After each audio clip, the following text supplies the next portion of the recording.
Vamos conhecer quais são os 5 melhores países para você montar um negócio online, um e-commerce global, uma empresa de dropshipping e ganhar muito dinheiro com esse seu business. E mais do que isso, vamos entender quais são os critérios que você precisa ter em mente na hora de escolher qual que é a jurisdição ideal para você colocar a sede dessa sua empresa. Fala pessoal, eu me chamo Guilherme, eu sou advogado e aqui no canal da Capital Global a gente conversa sobre estratégias de internacionalização e as vantagens que elas podem trazer para você na hora de ganhar mais dinheiro, seja empreendendo ou seja investindo. E por conta disso a gente conversa de assuntos como abertura de empresas e de contas bancárias no exterior, blindagem patrimonial, planejamento sucessório, segunda nacionalidade, residência fiscal, por aí vai. Então se você gosta de algum desses assuntos do interesse de quem é do mundo dos negócios, considere se inscrever, eu tenho certeza que você vai gostar das nossas dicas, ativa o botão do sininho, clica no bom e velho botão do gostei e, é claro, envia esse vídeo nos grupos de WhatsApp, envia especificamente para aquele seu amigo que está pensando em começar um negócio online ou ainda aquele amigo que já tem, mas está querendo mudar um pouco o modelo, dar uma guinada e começar a fazer um negócio alavancar realmente. Afinal, hoje eu vou te falar quais são os 5 melhores países para se ter essa estrutura desse negócio online, um negócio de e-commerce, um negócio de dropshipping e as vantagens desses países também. E mais do que isso, você vai entender quais são os critérios utilizados para escolha do país que faz mais sentido para a sua empresa. E eu já vou falar de cara quais são esses países então. Sempre que eu estou montando esse tipo de estrutura para os meus clientes, já me vem em mente com uma preferência, uma atenção especial, países como Estados Unidos, Reino Unido, Estônia, Chipre e Emirados Árabes Unidos. E é claro que a escolha desses países leva em consideração diversos fatores. Muita gente acha que é só a questão da carga tributária. Por exemplo, naquele vídeo em que eu falei como ter um negócio 100% online com 0% de tributação, eu citei a LLC de um único sócio estruturada nos Estados Unidos e essa como sendo uma das vantagens desse modelo de operação. Ou ainda, agora eu falei dos Emirados Árabes Unidos, que também tem 0% de impostos. O Chipre também não tem imposto corporativo. O Reino Unido, as LLPs lá, embora elas sejam objeto de tributação, é possível fazer diversos abatimentos, diversas operações de transfer pricing e na prática o imposto acaba sendo próximo a zero também, ele tende a zero.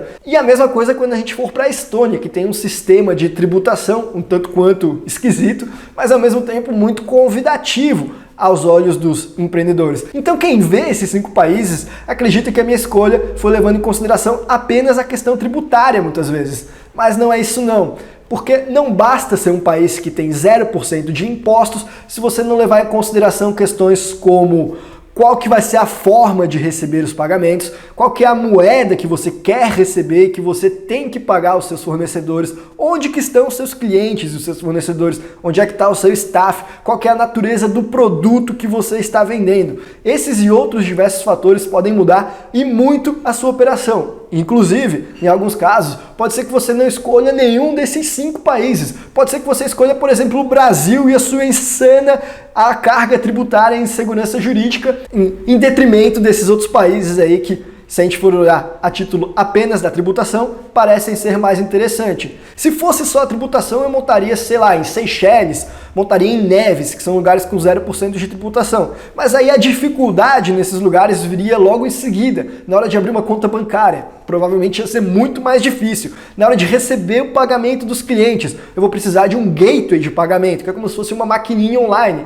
E esses países, eles não têm uma boa relação com essas empresas, com essas instituições financeiras hoje em dia. Então, de um lado, eu ia pagar 0% de impostos, mas de outro lado eu não ia conseguir receber. Então eu ia ter um problema gigantesco também. Ou ainda, mesmo que eu fosse conseguir receber os pagamentos, provavelmente ia ter uma taxa muito mais alta para fazer o processamento, sei lá, 6%, 8%. Aí de que adianta economizar com imposto se sobre todas as transações que forem recebidas eu vou ter que pagar uma altíssima taxa aí para o gateway de pagamento? Quer um exemplo de como que essas taxas de gateways de pagamento influenciam no resultado da operação? Me acompanha aí na tela. Veja o caso dessa empresa A, que vamos dizer que ela faz operação de dropshipping. Vamos dizer que ela compra camisetas por R$80 e revende por 100, ou seja, a margem de lucro dela é de R$20. 20% do faturamento. Mas aí se ela precisar colocar um processador de pagamento que cobre, sei lá, 5% sobre a venda, agora ela compra a camiseta por 80, revende a 100, paga 5 para o processamento de pagamento e o lucro dela, então, que era de 20, agora é de 15. Esses 5% que vão para a processadora de pagamentos representa uma queda de 1/4 no lucro da empresa por peça. Era 20, agora é 15, 1/4. Veja, não adianta nada você montar a empresa num lugar que o imposto é 0 se o preço do gateway de pagamento for muito alto. Isso aí pode impactar muito mais o seu negócio.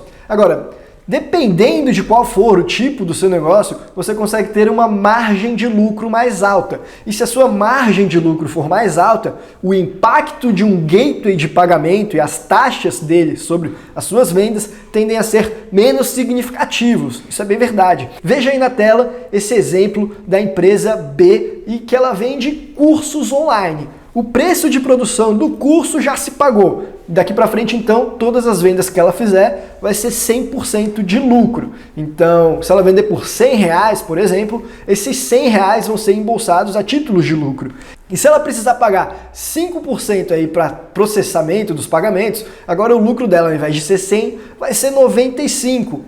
Mas cair de 100 para 95 não é uma queda de 1/4 no faturamento, aí, no lucro de cada peça, que era o que tinha a empresa anterior. É uma queda de apenas aproximadamente 5%. Ou seja, é muito menor o impacto sobre esse tipo de negócio em que a margem de lucro é muito mais alta. E é por isso que sempre que eu vou montar uma estrutura societária para esse tipo de negócio, os 5 países que eu citei, eles têm uma atençãozinha especial a mais da minha parte. Afinal, eles conseguem reunir tanto o fato de ter uma baixa tributação, como também contar com uma ampla gama de gateways de pagamento que conseguem, principalmente, também ter preços competitivos. A Stripe na Europa é bastante competitiva e as alíquotas que ela tem. Nos Estados Unidos também. Nos Emirados Árabes, os preços eles vão ser um pouco mais altos para esses gateways de pagamento, pelo menos no começo. Mas depois de um tempo, quando o seu negócio tiver com um volume de transações maiores, você consegue ter um poder de negociação maior com um gateway de pagamento nos Emirados Árabes Unidos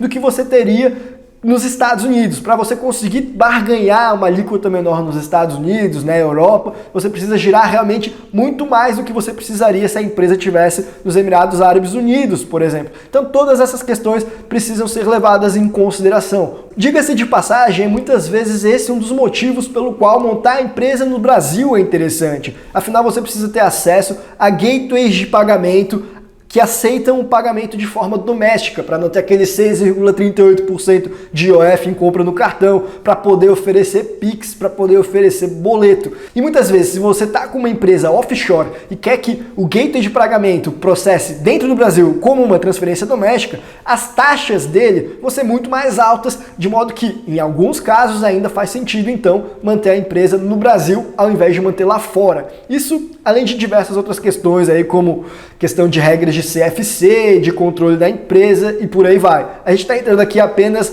nas questões de operação e de custos. E aí também tem as questões das contas bancárias e da moeda que você precisa ter reserva. É impressionante, um outro problema que muitas pessoas cometem é quando elas começam um negócio online, elas estão no Brasil, então elas montam a empresa aqui no Brasil, só que daí elas começam a vender muito mais para estrangeiros do que para brasileiros, ou seja, elas podem receber em dólares, por exemplo. E de outra ponta, elas também vendem produtos que ela paga para o fornecedor em dólares. Só que às vezes por um descuido ou pela forma como o negócio vem sendo desenhado, ela recebe um cara que poderia estar pagando em dólares, mas o gateway de pagamento converte direto para reais e bota lá um spread de 4%. E aí depois ela está com reais, ela precisa converter novamente para dólares para poder pagar o fornecedor, sei lá na China, por exemplo. Se ela tivesse montado essa operação de forma internacional, ela poderia ter mantido o tempo inteiro em dólares, recebido em dólares e depois pago para o fornecedor em dólares, e não teria perdido aí uma parcela que potencialmente é muito significativa sobre os lucros da empresa apenas com esse spread. Então o ponto aqui é que não existe uma fórmula mágica, uma única camiseta que sirva para todos os corpos e estruturas, mas esses são alguns fatores que a gente precisa levar em consideração na hora que vai montar esse tipo de negócio online. Cada caso vai ser um caso. E 5 países que eu falei hoje, eles são muito mais aí para título de conhecimento, para dar um norte, lugares que você pode começar a pensar quando você for montar esse seu negócio.